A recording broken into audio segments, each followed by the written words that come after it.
क्या अमेरिका और रूस परमाणु जंग की ओर बढ़ रहे हैं?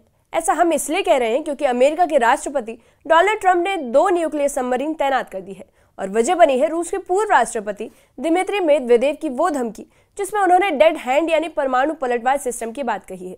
आपको बता दें कि ट्रंप ने सोशल मीडिया पर लिखा कि अगर मेदवेदेव की बातों के पीछे कुछ और है तो हम तैयार हैं। परमाणु हथियारों से लैस पनडुब्बियों की तैनाती को लेकर पेंटागन और अमेरिकी नेवी ने चुप्पी साध रखी है, लेकिन इस कदम ने अमेरिका और रूस के बीच तनातनी को नया मोड़ दे दिया है।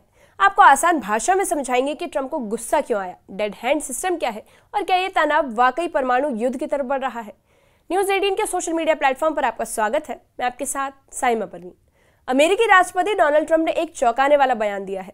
आपको पहले बताते हैं कि उन्होंने कहा क्या। तो अमेरिकी राष्ट्रपति डोनाल्ड ट्रंप ने सोशल मीडिया पर कहा कि उन्होंने 2 न्यूक्लियर सबमरीन को एप्रोप्रिएट रीजन्स यानी उपयुक्त क्षेत्रों में तैनात करने का आदेश दिया है। उन्होंने कहा कि यह फैसला रूस के पूर्व राष्ट्रपति दिमित्री मेदवेदेव के भड़काऊ बयानों के जवाब में आया।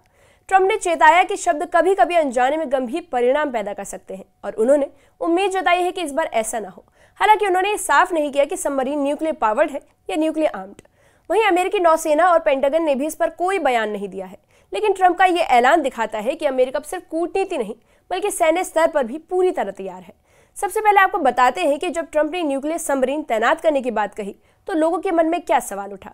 दरअसल उनका सवाल था कि क्या इसका मतलब परमाणु हमला है। दरअसल न्यूक्लियर सबमरीन 2 तरह की होती है। पहली होती है न्यूक्लियर पावर्ड यानी जो परमाणु ऊर्जा से चलती है और लंबे समय तक पानी के अंदर रह सकती है, और दूसरी होती है न्यूक्लियर आर्म्ड जिन्हें न्यूक्लियर हथियार होते हैं जो दुनिया में किसी भी जगह हमला कर सकते हैं। अमेरिका के पास 71 न्यूक्लियर पावर्ड सबमरीन है जिनमें से कुछ बैलिस्टिक मिसाइलों से लैस है।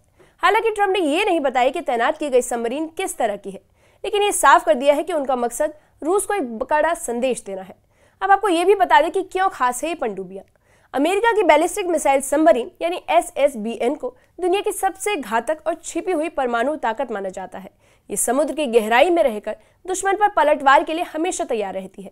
इनमें इंटरकॉन्टिनेंटल बैलिस्टिक मिसाइल यानी ICBM लगी होती है जो हजारों किलोमीटर दूर तक परमाणु हमला कर सकती है।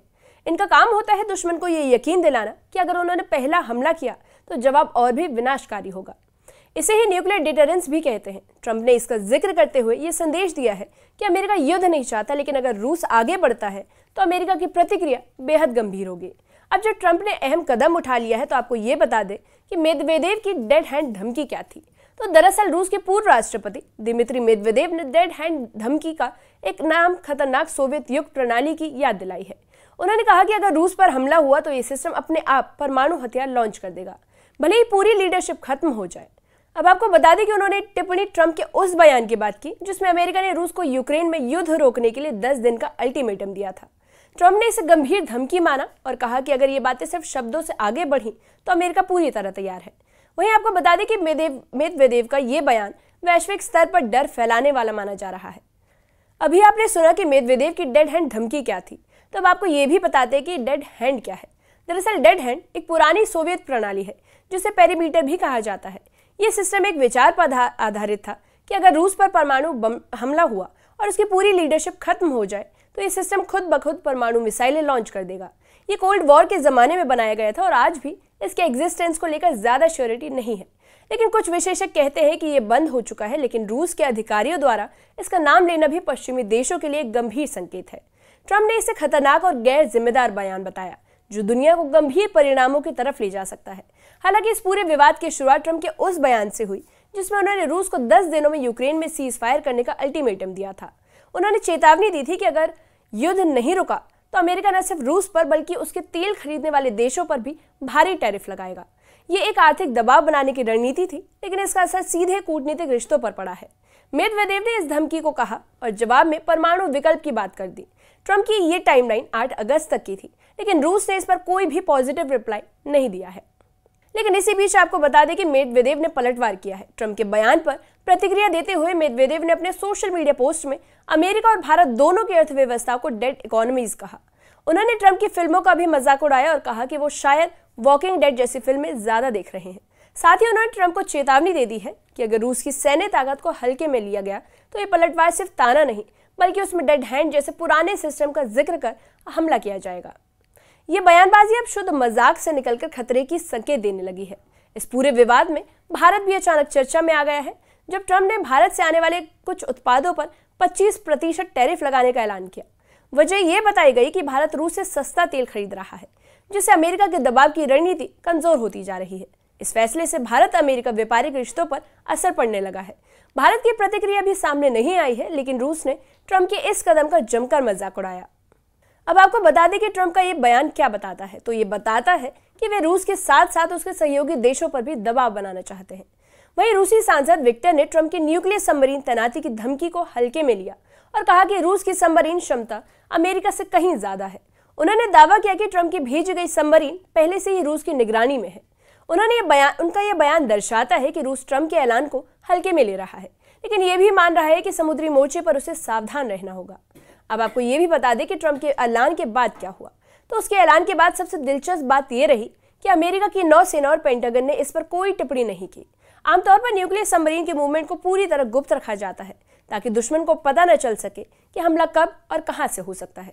इसलिए ट्रंप का सार्वजनिक रूप से इनकी तैनाती का ऐलान असामान्य और रणनीतिक दोनों है। आपको बता दें कि ट्रंप और मेदवेदेव की इस लड़ाई को कई लोग सिर्फ बयानबाजी मान सकते हैं, लेकिन अंतर्राष्ट्रीय संबंधों में शब्द भी हथियार की तरह होते हैं। जब एक परमाणु देश का राष्ट्रपति किसी पुराने दुश्मन देश को न्यूक्लियर सबमरीन भेजने की चेतावनी देता है, तो उसे हल्के में नहीं लिया जा सकता। वहीं दूसरी तरफ मेदवेदेव जैसे वरिष्ठ अधिकारी का डेड हैंड जैसे खतरनाक सिस्टम का जिक्र करना ये बताता है कि बयानबाजी सिर्फ भावनाओं तक सीमित नहीं, बल्कि इसके पीछे रणनीतिक मकसद भी हो सकता है। ऐसे समय में दुनिया को चाहिए कि इन बयानों को सिर्फ ट्वीट न माने, बल्कि इनके नतीजे पर भी ध्यान दिया जाए। अब बात कर लेते हैं कि परमाणु पनडुब्बी कितनी खतरनाक होती है। तो आपको बता दें कि एक बैलिस्टिक मिसाइल सबमरीन यानी SSBN दुनिया के सबसे घातक हथियारों में गिनी जाती है। ये समुद्र की गहराई में चुपचाप रहती है और परमाणु मिसाइलों से लैस होती है, जो हजारों किलोमीटर दूर तक हमला कर सकती है।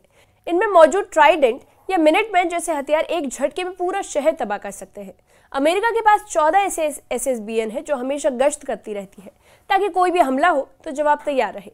इन्हें डूम्सडे वेपन भी कहा जाता है, यानी वो हथियार जो युद्ध को पूरी तरह खत्म कर सकता है। ट्रंप का इनकी तैनाती की बात करना सिर्फ एक सैन्य मूव नहीं, बल्कि एक सीधी अलार्म माना जा सकता है। अब बात आती है कि दुनिया एक और विश्व युद्ध की ओर बढ़ रही है। इस सवाल का जवाब अभी साफ नहीं है, लेकिन संकेत खतरनाक है। ट्रंप का परमाणु पनडुब्बियों की तैनाती का ऐलान, मेदवेदेव का डेड हैंड का जिक्र और रूस अमेरिका के बीच बयानबाजी, ये सब कुछ एक ऐसा माहौल बना रही है जहां कोई भी चिंगारी बड़ी आग बन सकती है। आपको बता दें कि अभी तक दोनों देशों ने कोई भी सीधी कार्रवाई नहीं की है, लेकिन जब दोनों तरफ परमाणु हथियार हो और नेताओं के बयान भावनात्मक हो, तो गलती की गुंजाइश नहीं रह जाती। इस मामले पर आप क्या सोचते हैं? कमेंट सेक्शन में कमेंट करके बताइए।